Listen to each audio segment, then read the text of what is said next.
As the warm Jamaican sun dipped below the horizon, Malou, a 19-year-old girl, made her way through the lush green landscape of the hills near Negril. She sat down beneath a majestic tree, its branches swaying gently in the evening breeze. The tree's leaves rustled softly as three wise owls emerged from their perches, watching Malou with large, round eyes.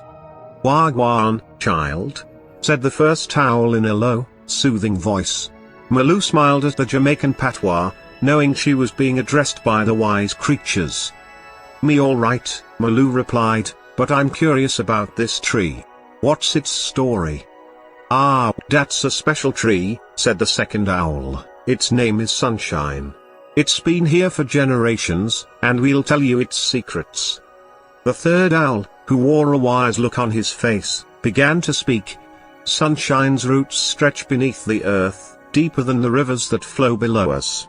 It drinks from the ancient water, and its roots dance in the darkness, weaving connections with other trees and plants."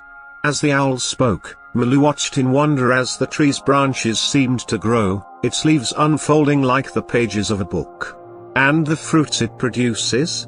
Malou asked, her eyes fixed on the tree.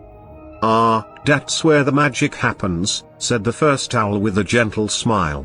"The yellow apples of sunshine are sweet and juicy, but they hold the power of the earth within them."